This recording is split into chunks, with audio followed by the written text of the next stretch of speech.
मेरी बहन सुनो सुनो सुनो सुनो मेरा पैगाम सुनो सुनो सुनो सुनो ऐ मेरी बहन सुनो सुनो सुनो सुनो मेरा पैगाम सुनो सुनो सुनो सुनो ऐ मेरी बहन सुनो सुनो कौम की बहन सुनो सुनो मेरा पैगाम सुनो ऐ मेरी बहन सुनो याद पर्दे को रखो याद पर्दे को रखो याद पर्दे को रखो औरतों के लिए है हुक्म शरीयत पर्दा और से देखो तो है एक सादत पर्दा खुशकारा से है तदहीर की आयत पर्दा बाखुदा ज़ैनब मुस्तकी है सुंदर पर्दा बतलाएंगी उनके लिए क्या था पर्दा सरबराह नाज़ को बालों से किया था पर्दा याद पर्दे को रखो سيد الأنبياء والمرسلين سيدنا ونبينا وحبيب قلوبنا وطبيب نفوسنا وشفيع ذنوبنا أبي القاسم محمد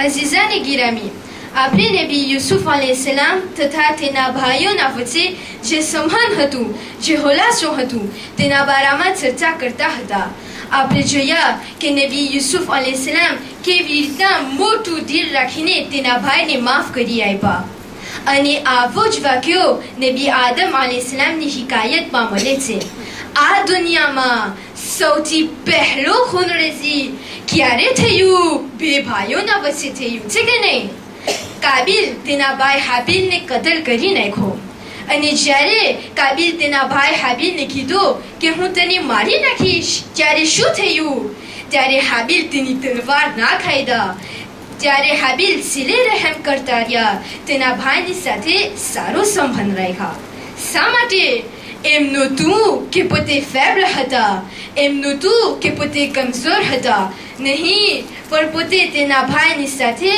સારો સંબંધ સારો રિલેશન રાખતા હતા કેમ કે તેના દિલમાં અલ્લાહ સુબ્હાનહુ વ તઆલાનો ખોફ હતો અમુક જણા પૂછે છે કે શા માટે તમે મજલિસોમાં હર હંમેશા સિલે રહેમ ઉપર ભાર આપો છો અમારા રિશ્તેદારો અમારાથી નફરત કરે છે અમે શા માટે તે લોકો સાથે સારો સંબંધ રાખીએ અહલે બેત અલૈહિસ્સલામ આપણને બતાવી ગયા છે કે સિલે રહેમ કરવાથી આપણા માટે ઘણી ભલાઈઓ છે આપણા માટે ઘણા અવતાર છે પહેલું આપણા રિસ્કમાં વધારો થાય છે હર હંમેશા અલ્લાહ સુબ્હાનહુ વ તઆલા આપણને બરકત આપે છે બીજું સિલે રહેમ આપણને કબ્રના આઝાબથી બચાવે છે ત્રીજું આપણી જિંદગી લાંબી થઈ છે એક વખત એક શખ્સ તેના ભાઈને આપણા સાતમા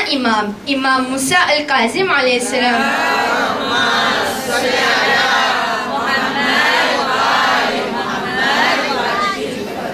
ની સાથે મુલાકાત કરવા મક્કા લઈ જાય છે તેને એમ થાય છે કે ચાલો મારા ભાઈને ઇમામ અલૈહિસ્સલામ સાથે મુલાકાત કરાવું જ્યારે બે જણા મક્કા પહોંચે છે તો ઇમામ હુકમ આપે છે કે બે ભાઈઓને બોલાવવામાં આવે ત્યારે ઇમામ અલૈહિસ્સલામ એક ભાઈને કહે છે તારો ભાઈ આવતા વર્ષ ગુજરી જશે તે ભાઈ એકદમ જ પરેશાન થાય છે અને પૂછે છે એ મૌલા શા માટે ત્યારે ઇમામ અલૈહિસ્સલામ સમજાવે છે કે તારો ભાઈ તારા ઉપર જુલ્મ કર્યો છે આ સફર દરમિયાન અને એટલે એની જિંદગી અલ્લાહ સુબ્હાનહુ વ તઆલા લઈ લેશે અને તારા બારામાં સારા સમાચાર છે ખુશખબરી છે અલ્લાહ સુબ્હાનહુ વ તઆલા તારી જિંદગીને લાંબી કરશે કેમ કે તારી એક જે ચાચી છે તું એની ખિદમત કરે છે હાલાકે તારા કુટુંબવાળા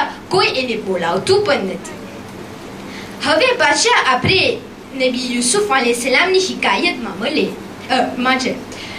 નબી યાકૂબ અલૈહિસ્સલામ ઘણા માણસો કહે છે કે નબી યાકૂબ અલૈહિસ્સલામ પ્રેફરન્સ કરતા હતા એટલે તે નબી યુસુફ અલૈહિસ્સલામને તેના બીજા ભાઈઓના કરતા વધારે ચાહતા હતા અને તે લોકો કહે છે કે તે અલ્લાહ સુબ્હાનહુ વ તઆલાને પસંદ નથી આવતું. તે બિલકુલ ખોટું છે.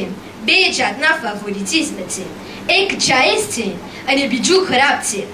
જો એક બાપ અથવા એક માં તેના દીકરાને વધારે ચાહે કેમ કે તે સુબીતો હોય અથવા પૈસાવાળો હોય તો આ જાતની પ્રેફરન્સ ખરાબ છે. પણ જો તેના દીકરાને વધારે ચાહે કેમ કે તે વધારે પરહેઝગાર હોય અથવા ઇલ્મ ધરાવતો હોય તો આ જાતની પ્રેફરન્સ સારી છે.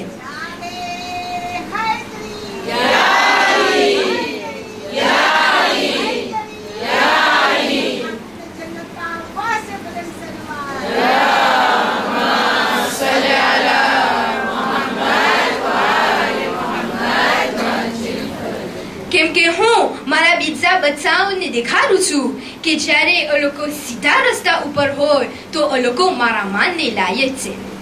નબી યાકૂબ અલૈહિસ્સલામ કોઈ દિવસ એમ નથી કીધા કે એના બીજા બચ્ચાઓ ખરાબ હતા, પણ તેને બતાવવું હતું કે યુસુફ અલૈહિસ્સલામ અલ્લાહ સુબ્હાનહુ વ તઆલાથી વધારે નજદીક હતા, એટલે તે તેનું માનને વધારે લાયક હતા.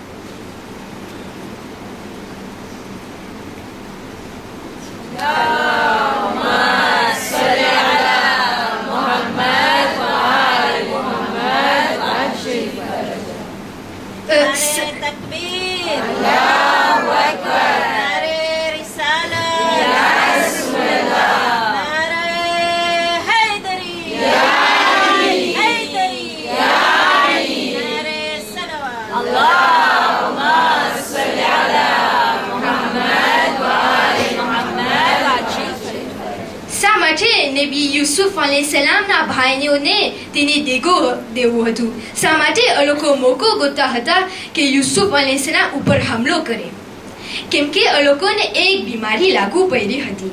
તે બીમારી ઘણા ભાઈ અને બહેનને ચોટે છે અને કુટુંબને બરબાદ કરી નાખે છે. તે છે હસદ. જ્યારે તમે દુનિયામાં જેટલા પણ ધર્મો છે તેને જો તો તમને ખબર પડશે કે તે લોકો અદેખાય ઓવીને ખરાબ નજરથી જુએ છે. તે બધા હસદને ખરાબ નજરથી જુએ છે. દાખલા તરીકે ગૌતમ બુદ્ધ કહેતા હતા, જો તમને મગજની શાંતિ જોતી હોય તો તમે હસદ ના કરો. ખ્રિસ્તી ધર્મમાં 7 મોટા ગુનાહો છે. 7 ખાસ ગુનાહે કબીરા છે. તેમાં એક છે હસદ. નબી ઈસા કહેતા હતા, મોહબ્બત સૌથી ઉત્તમમાં ઉત્તમ વસ્તુ છે. મોહબ્બત સબ્રથી ભરેલો છે અને મોહબ્બતમાં હસદ નથી. જ્યારે આપણે ઇસ્લામને જોઈએ છે તો આપણને જાણવાનું મળે છે કે આપણું ધર્મ બધાય જાતની અદેખાઈને ખરાબ નથી સમજતો. ઇસ્લામ એક જ ધર્મ છે કે જે કહે છે કે એક સારી અદેખાઈ છે અને એક ખરાબ અદેખાઈ છે. હાલાકે દુનિયામાં જેટલા પણ ધર્મો છે તે અદેખાઈને ખરાબ સમજે છે. સલવાત.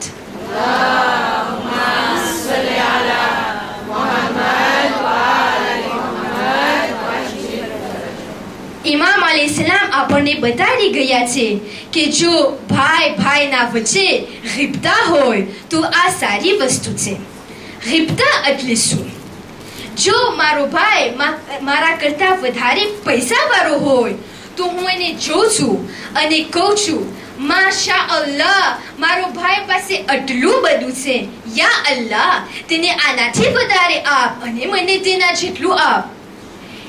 મુહલ્લા ઇબ્ન કુનૈસ આપણા છઠ્ઠા ઇમામ જાફર સાદિક અલૈહિસ્સલામ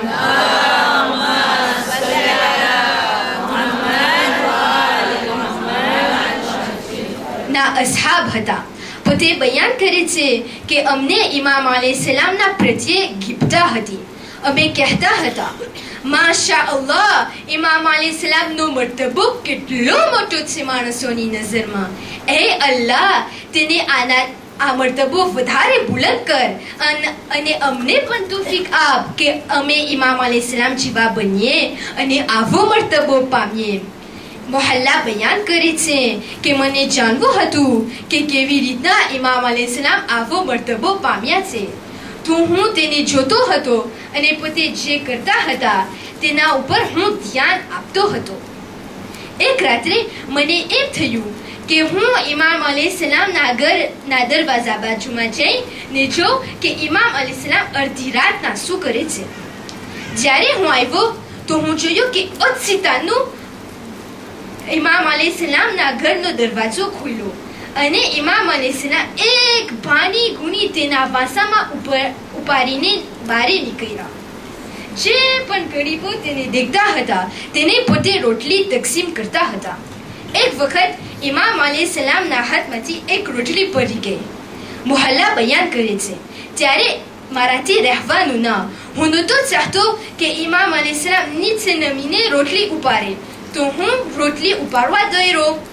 ઇમામ અલૈહિસ્સલામ મને જોઈને કહે છે, મોહલ્લા તું અહીંયા શું કરે છે આ ટાઈમે? મોહલ્લા જવાબ આપે છે, યા ઇમામ, મને માફ કરજો, હું એકદમ જ શર્મિંદા છું.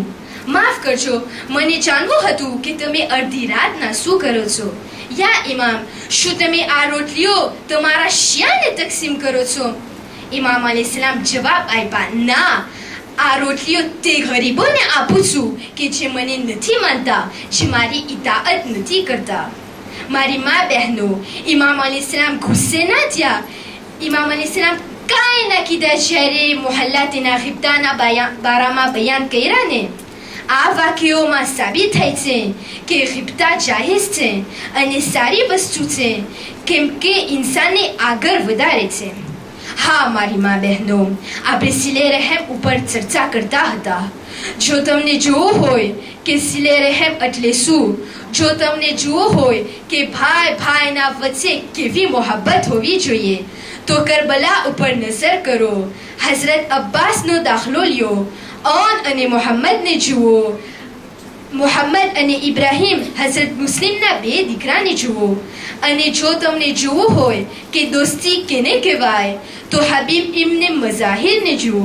હા, અઝાદારાને હુસૈન સૈયદા ઝૈનબ અલૈહિસ્સલામ જોતા હતા કે યઝીદના લશ્કર ઉપર લશ્કર આવે છે ને અમારા ભાઈના મદદ માટે કોઈ નથી આવતા.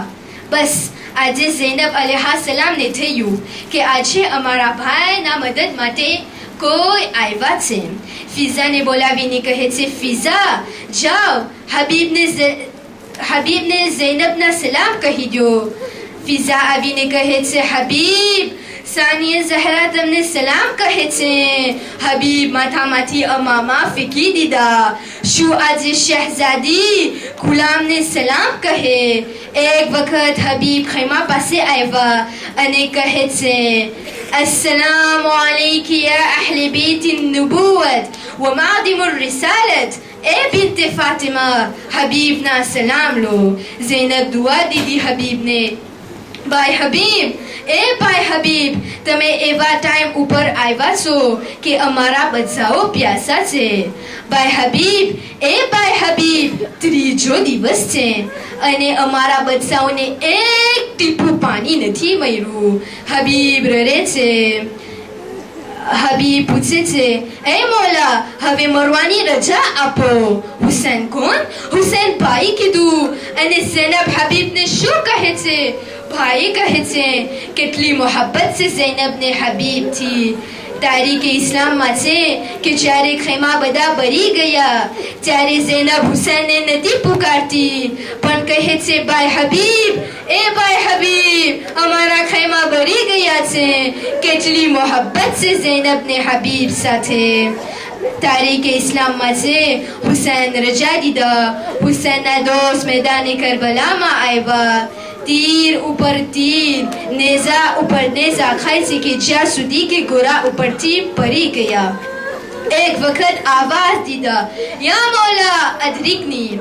હુસૈન જાય છે. અબ્બાસ પાછળ આવે છે. કહા નહીં અબ્બાસ, હબીબની મૈયત હુસૈન ઉપાડશે. હુસૈન આવીને કહે છે, હબીબ, આ શું જોઉં છું? તમને જોઈને મારી કમર તૂટી જાય છે. ખેમામાં ઝૈનબ હબીબના માતમ કરે છે. હાય, અમારા ભાઈ હબીબ શહીદ થઈ ગયા. અલા લાનતુલ્લાહી અલલ કૌમિ ઝાલિમીન. ઇન્ના લિલ્લાહી વ ઇન્ના ઇલૈહિ રાજિઉન.